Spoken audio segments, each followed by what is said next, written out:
Dans ce chapitre, on va maintenant aborder un point important qui est la liaison entre les tableaux que vous connaissez, et puis les pointeurs. Alors, je vais prendre une déclaration de tableau comme vous savez faire. Donc, par exemple, une déclaration de tableaux entiers de taille, disons, 4. Et puis, je vais l'initialiser avec certaines valeurs, comme ça.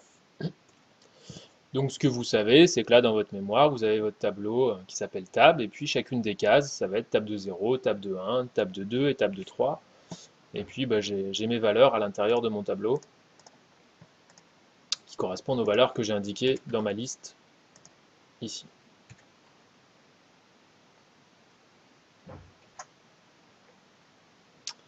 Alors, une chose que vous avez déjà faite en TP, je crois, c'est qu'est-ce qui se passe si vous affichez.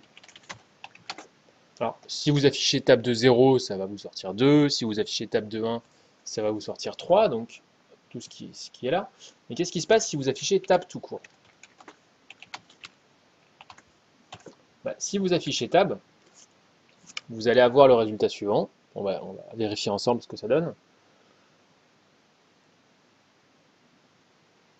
Bon, vous tombez sur cette valeur-là, 001 EF A34, donc visiblement c'est un code en hexadécimal.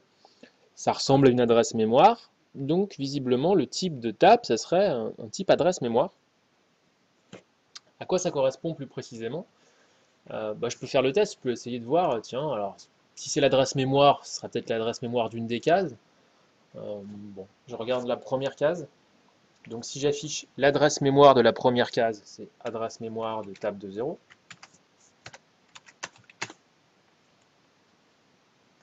Donc je vais séparer les deux par un espace.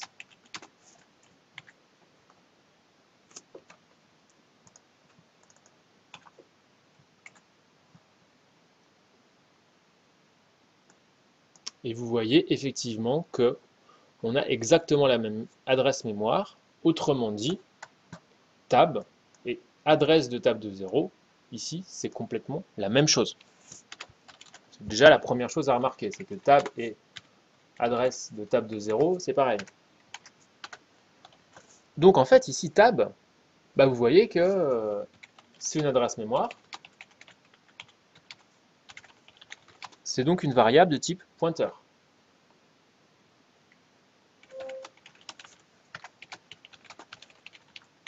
Même plus précisément, dans le cas là, en l'occurrence, comme c'est l'adresse mémoire d'un entier, puisque c'est un tableau d'entier, ici, tab, on peut dire même qu'il est du type int étoile. Donc ça, c'est une première chose assez intéressante à remarquer. Donc au niveau du dessin, on peut avoir quelque chose comme ça. On a tab, là, qui va être un pointeur sur tab de 0, puisque ça contient son adresse mémoire.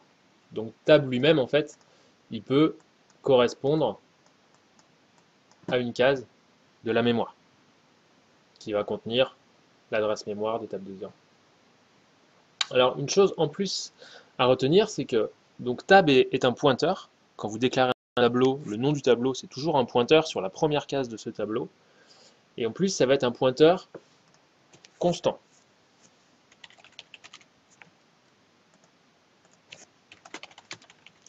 Ça veut dire quoi? C'est comme s'il avait été déclaré const, autrement dit, il n'est pas modifiable. Ça, c'est quelque chose que vous devez savoir. On en a parlé suffisamment de fois. Vous n'avez pas le droit d'écrire quelque chose comme tab égale tab 2, tab égale une liste d'initialisation de valeurs. Tout ça, c'est interdit. Vous savez que vous n'avez pas le droit. La raison, c'est celle-ci. C'est parce que quand vous déclarez un tableau comme ça, avec des crochets, eh bien, votre nom de tableau, ici tab, c'est un pointeur constant. Donc ça, c'est interdit.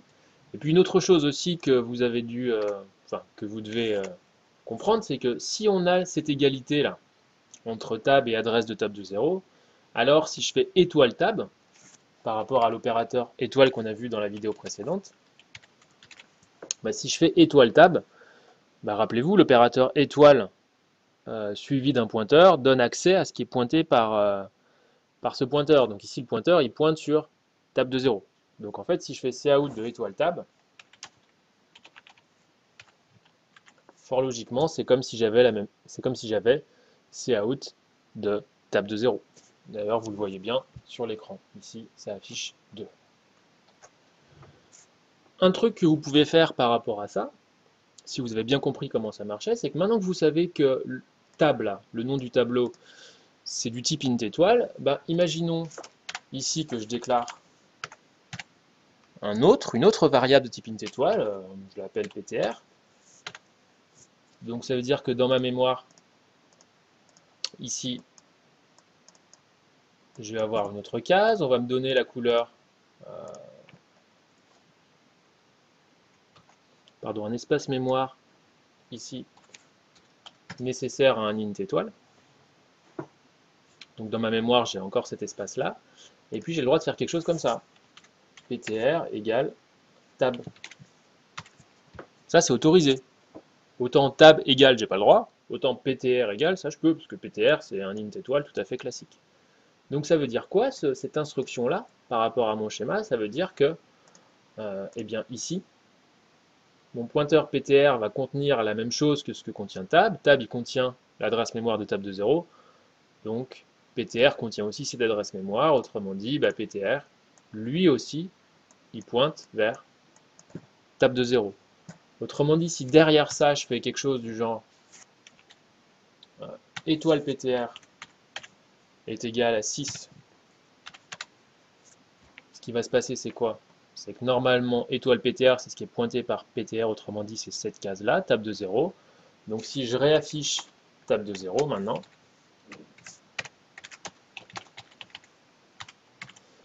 eh bien, ce qui doit se passer, comme vous le voyez ici, là, c'est que mon 2, là, il est remplacé par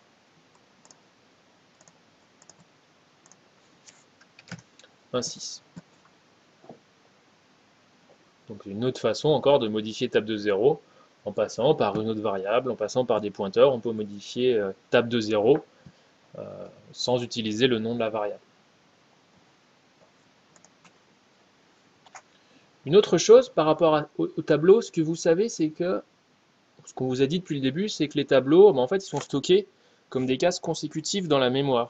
Autrement dit, les adresses mémoire, ici, celle de table de 0, celle de table de 1, celle de table de 2, ainsi de suite, elles sont consécutives dans la mémoire. Autrement dit, je vais effacer tout ça, mettre en commentaire. Si tab, c'est l'adresse de table de 0, eh ben, forcément, l'adresse de table de 1, ça va être tab plus 1. Ça va être la case qui est juste à côté. Donc, on va vérifier que ça marche bien. Ça, tiens, si je fais étoile tab plus 1, donc ce qui est pointé par tab plus 1, eh bien, logiquement, c'est bien tab de 1. Donc ça correspond. Et donc de façon générale, on a la propriété suivante, qui est que étoile tab plus i, avec i qui est un entier quelconque, c'est équivalent à tab de i. Et donc la même chose, hein, c'est-à-dire que tab plus i, en fait, c'est équivalent à l'adresse mémoire de tab de i. Donc en fait, on a ces deux propriétés-là qui sont vraies pour les tableaux. Je refais maintenant un petit point sur pointeur et tableau de caractères, donc avec chaîne de caractères. Donc si je reprends ce que j'ai dit, si on déclare une chaîne comme vous l'avez fait récemment, avec une initialisation, une déclaration initialisation. Donc je déclare une chaîne avec des crochets qui s'appelle bonjour. Ce qu'on a vu, ce qu'on vient de voir ensemble, c'est que ch, comme c'est un tableau, eh bien en fait ch ici, c'est un pointeur sur la première case du tableau, donc c'est de type char étoile. Et en plus, ch est constant. Autrement dit, si vous faites ça, clairement votre compilateur ne va pas être d'accord. Ok. Par contre, si vous faites ch de 0 par exemple est égal à petit t, Ça marche. Les cases sont modifiables, mais par contre, le pointeur lui-même, le pointeur CH, lui, n'est pas modifiable. Donc ça, c'est interdit. Maintenant, ce qu'il faut savoir, c'est que vous avez aussi le droit de faire quelque chose comme ça. De déclarer votre tableau comme un pointeur. Un pointeur simple, donc comme un char étoile.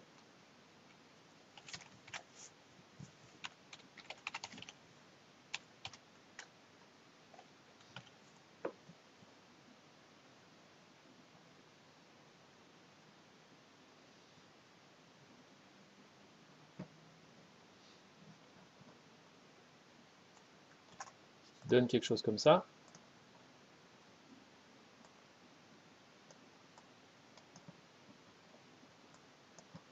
Ici, CH2, c'est un pointeur sur la première case de votre bonjour. La différence par rapport à la déclaration du dessus, c'est que ici, la chaîne bonjour est constante.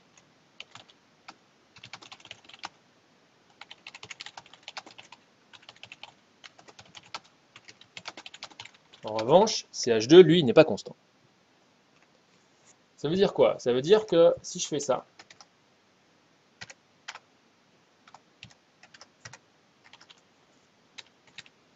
autrement dit, si je veux modifier ma chaîne CH2, ça ne va pas être possible. Je fais le test, vous voyez, ça plante. Autrement dit, je ne peux pas modifier ici ma chaîne bonjour puisque c'est une constante.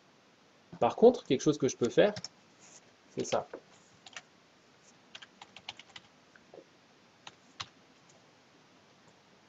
CH2, le pointeur lui-même, lui, n'est pas constant dans ce contexte-là. Donc, je peux le faire pointer vers autre chose. Il est modifiable. En l'occurrence, là, vers une autre chaîne. Ce qui se passe, c'est que ma chaîne Allo, là, ne va pas écraser ma chaîne Bonjour. Elle ne va pas la remplacer, parce que c'est une constante. C'est que ma chaîne Allo, bah, dans la mémoire, hop, je vais avoir un truc comme ça.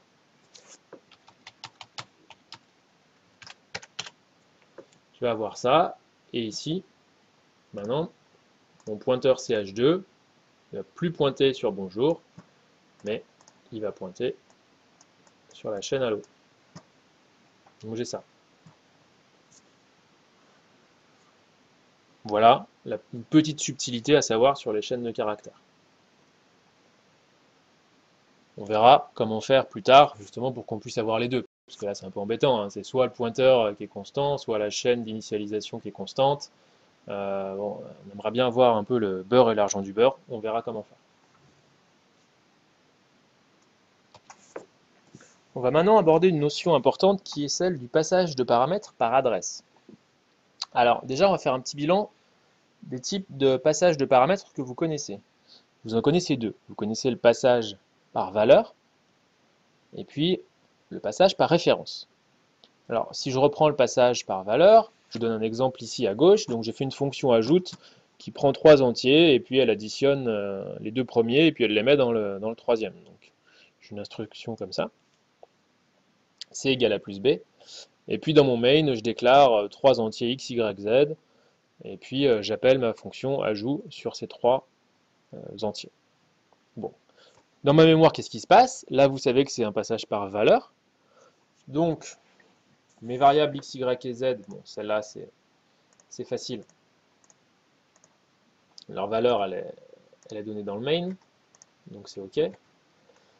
Et puis ici, comme mon passage est par valeur, je vais travailler sur des copies. Autrement dit, mon A, B et C vont être dans la mémoire à des espaces différents, à des endroits différents de x, y et z. A, ça va être une copie de x, B, une copie de y, et C, une copie de z. Autrement dit, A, c'est juste une variable qui a la valeur de x, B a la valeur de y, et C a la valeur de z.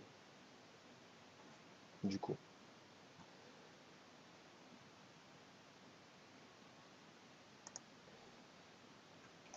Ensuite, au moment de l'appel de fonction, eh bien, C va prendre la valeur de A plus B, donc C va prendre la valeur 12.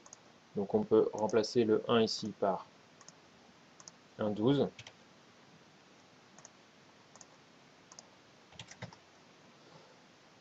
En revanche, à la fin de l'appel de fonction, x, y et z n'ont pas changé de valeur. Ils n'ont pas été modifiés, en l'occurrence surtout z, parce qu'on voulait que z éventuellement prenne la valeur de x plus y, c'est pas le cas. C'est c qui vaut 12 et z qui reste égal à 1, sachant qu'en plus, ici, à la fin de l'appel de la fonction ajout, les trois variables a, b, c disparaissent de la mémoire. Je vous rappelle le cycle de vie et de mort de nos variables. Ici, a, b, c naissent au moment de l'appel de la fonction et elles meurent à la fin de l'appel de la fonction. Autrement dit, tout ça, ça disparaît. Et puis, il nous reste que x, y, z qui avaient les valeurs de départ. Donc ça, c'était pour le passage par valeur. Le passage par référence, bah, rappelez-vous, c'est si on voulait que certaines variables soient modifiées par la fonction, eh bien, il fallait les passer par référence. Là, en l'occurrence, les variables qui sont modifiées par la fonction, il n'y en a qu'une, ça serait c. Donc on passait par référence c, autrement dit, on mettait ici un et commercial, qui est un et commercial de référence. Et après, c'est tout ce qu'il fallait faire pour que ça fonctionne, puisque ici, ça voulait dire quoi dans la mémoire? X, Y était bien copié, parce que ça restait du passage par valeur pour A et B. Donc A et B restaient ici. Ensuite, en revanche, Z et C, c'était la même chose, puisqu'en fait, C est une référence sur Z, donc un alias. Donc Z et C, c'est exactement pareil dans la mémoire. Autrement dit, ça disparaît. Z et C, c'est complètement pareil. Je peux même rajouter ici quelque chose comme ça. C'est pareil, Z et C, c'est deux mêmes noms pour la même case. Et puis bah, à la fin de mon appel de fonction, j'ai C qui vaut A plus B, autrement dit, ce truc-là disparaît et est remplacé par un 12. Et ici, à la fin, Z vaut bien 12 aussi.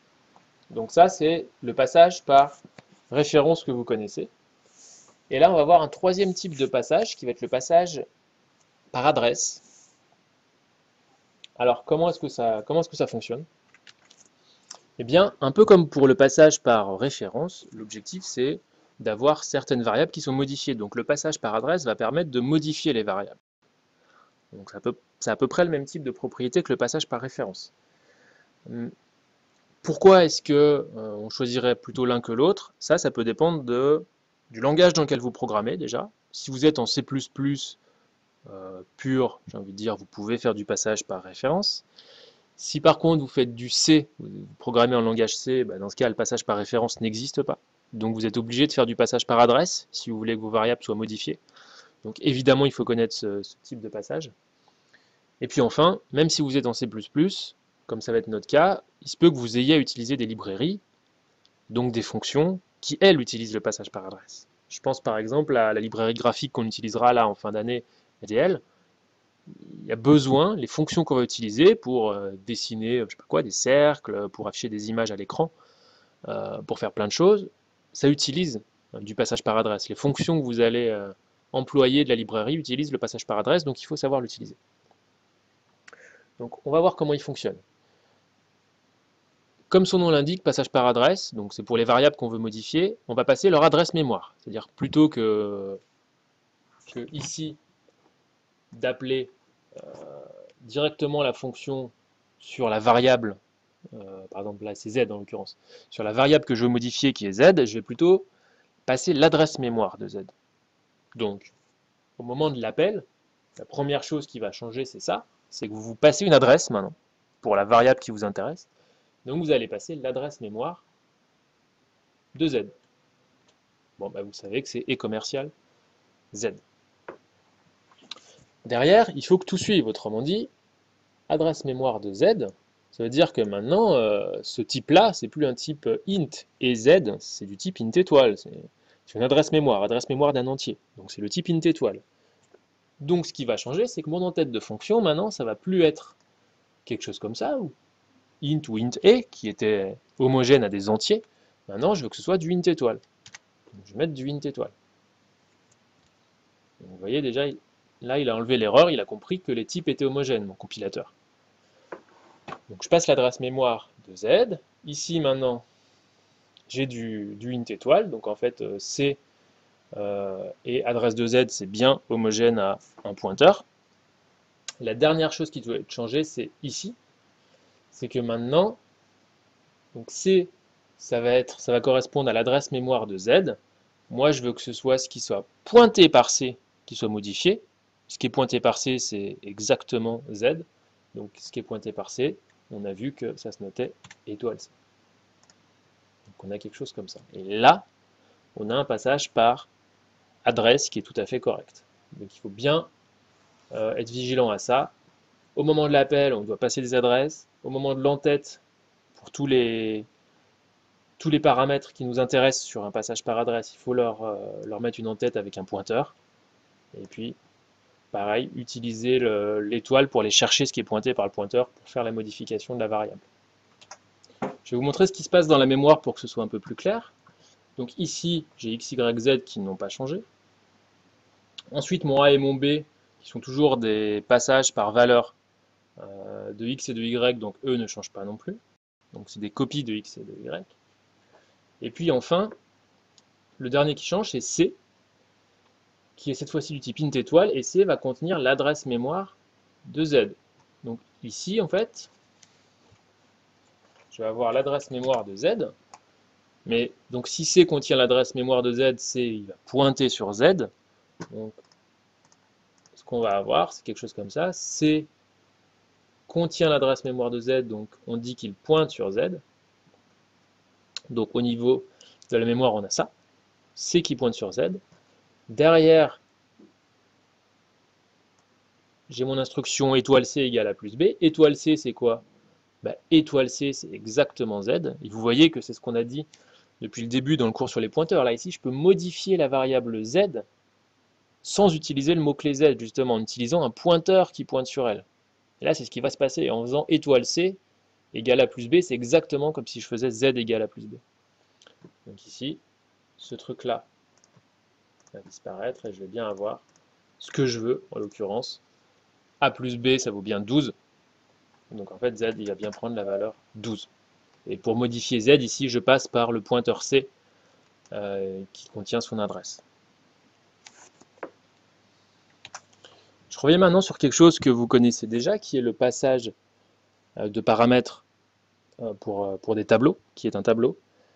Alors, vous vous souvenez qu'il y avait un truc un peu particulier avec les tableaux, puisque ce qu'on vous disait, c'est pour les tableaux, il n'y a pas besoin de faire du passage par référence, parce que de toute façon, les cases, elles sont modifiées par votre fonction.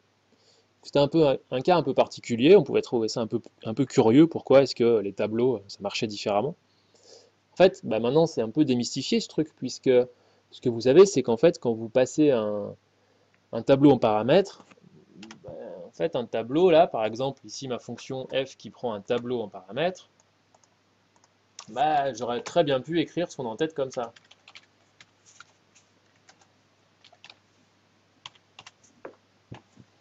En fait, c'est deux en-têtes qui sont équivalentes.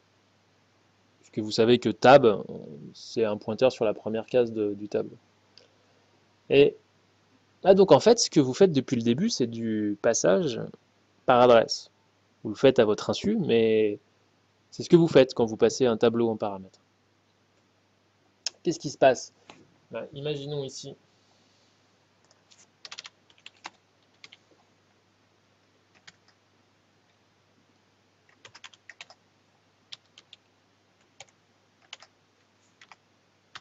J'ai un tableau T dans mon main. J'appelle ma fonction. Bon, je vais en choisir une des deux, hein. Peu importe.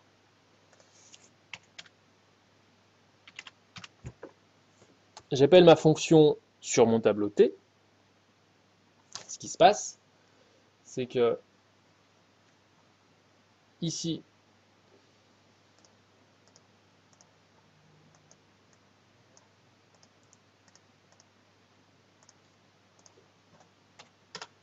j'ai mon tableau T. T, il vaut 2, 3, 7. J'ai quelque chose comme ça.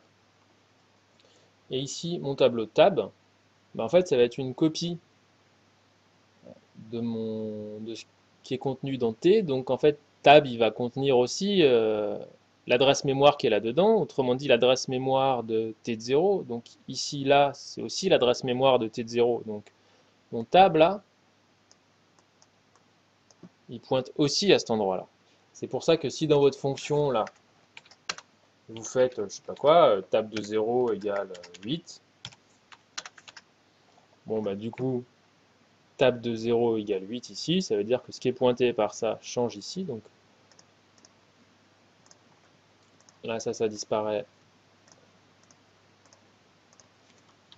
Et ici, j'ai bien 8, et ce qui fait que ici, si j'affiche mon tableau t, autrement dit, si j'affiche par exemple t de 0, je vais bien voir qu'il a été modifié par ma fonction. Et c'est la raison pour laquelle les cases du tableau sont bien modifiées par la fonction.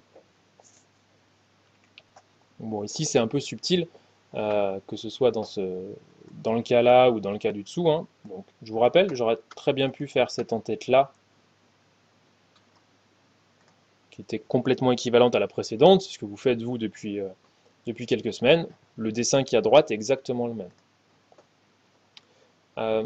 Donc en fait, il faut que vous le voyez un peu, c'est un peu barbare hein, comme terme, mais du passage d'adresse par valeur. Parce qu'en fait, vous avez ici l'adresse mémoire de cette case-là, qui est copiée dans tab, qui est le paramètre ici. Et ensuite, grâce à cette copie de l'adresse mémoire, je vais pouvoir accéder à la case t de 0 dans les deux cas. On aurait pu envisager d'éviter cette copie-là d'adresse mémoire. Autrement dit, que par exemple le tableau tab et le tableau t représentent le même espace mémoire. Autrement dit, on pourrait dégager ce truc-là. Dans ce cas, ce qu'il faudra faire, c'est un passage par référence du tableau T. Dans ce cas, bah, ce qu'on ferait, c'est que mon tableau T, je sais qu'il est de ce type-là. Si je veux le passer par référence, il faut que je fasse quelque chose comme ça. Une en-tête comme ça serait tout à fait acceptée. Après, vous embrouillez pas la tête avec ça pour le moment, c'est un peu prématuré, mais c'est tout à fait possible. En rajoutant la référence ici, j'aurai dans ma mémoire le schéma de droite. Bon, après, il y aura juste quelques subtilités à voir qu'on verra dans le chapitre suivant,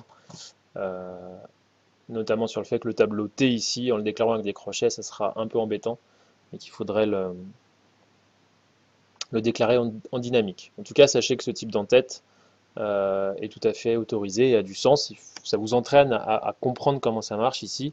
C'est une référence sur un pointeur.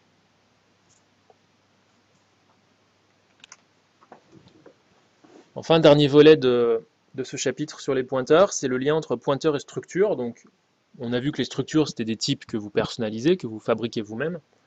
Donc, évidemment, on peut faire des pointeurs sur des structures, il n'y a pas de souci. On peut faire du passage par adresse pour des structures. Alors, si je donne un exemple, ici, j'aimerais bien faire une fonction, je reprends ma structure étudiant que j'avais en fil rouge, qui est là. Et puis j'aimerais bien faire une fonction d'initialisation qui demande à l'utilisateur au clavier de rentrer le nom, le prénom et l'âge par exemple. Donc je peux me faire une fonction init etu, et puis je veux faire du passage par adresse. Donc j'ai choisi de faire du passage par adresse, donc j'ai besoin de passer en paramètre un pointeur, puisque ce sera une adresse, un pointeur sur un étudiant, donc je l'appelle PTE par exemple. Et puis, si je veux faire un cin, par exemple pour le nom, bah on voit ce qui se passe dans la mémoire.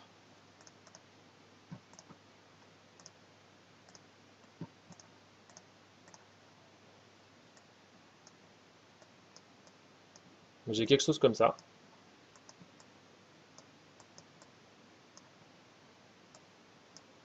Donc ici, j'ai mon pointeur PTE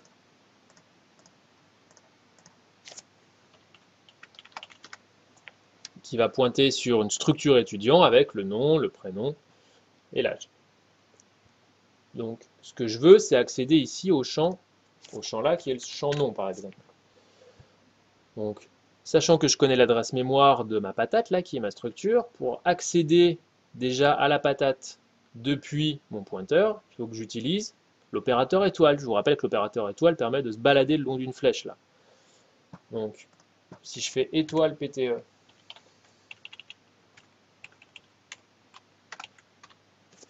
ça me donne accès à la structure directement. Et puis maintenant, si je veux le champ nom, ben, rappelez-vous, c'est l'opérateur point. Donc je peux faire quelque chose comme ça. Et là, il me propose, je peux faire ça. Donc ça marche tout à fait. Et puis je peux faire pareil pour les autres. Pour le prénom et pour l'âge.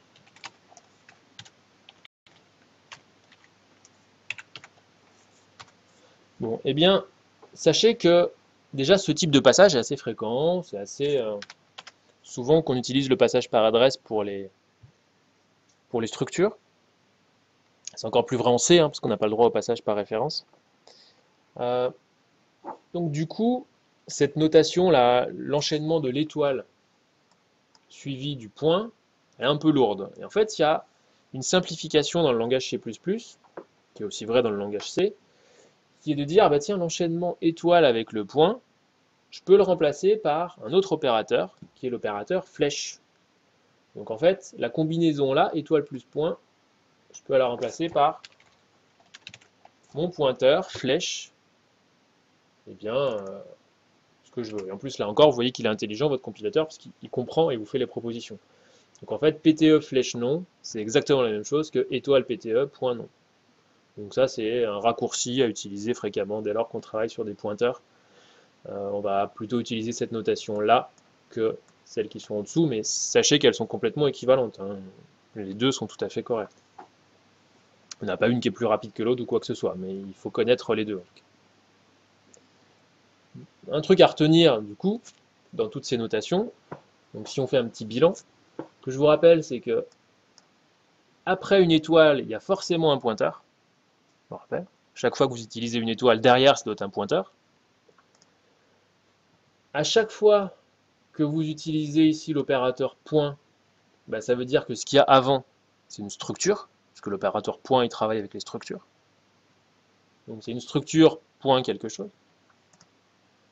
Et puis, pour les flèches, eh bien, ce qui est avant une flèche doit forcément être un pointeur. Donc c'est un pointeur, flèche, le champ d'une structure. Voilà. Une sorte de résumé, un peu, si on peut donner un peu quelques tuyaux pour que vous ne plantiez pas au moment d'écrire votre code, retenir un peu ces petits principes, évidemment, dans la mesure où vous comprenez ce que fait chaque opérateur et que vous voyez ce qui se passe dans la mémoire, normalement ça ne doit pas vous poser de problème. Ce que je vous conseille au début, c'est d'être tout le temps capable de faire ces dessins-là dans la mémoire pour savoir comment vous y prenez. Quand vous avez des pointeurs un peu partout, qui pointent à plusieurs endroits, pour pas être trop perdu, toujours avoir une représentation de la mémoire sur un papier à côté et puis de voir ce qui se passe et de savoir quel opérateur choisir pour accéder à la case qui vous intéresse. Donc voilà, la fin de ce chapitre sur les pointeurs. Chapitre suivant, ce sera sur l'allocation dynamique.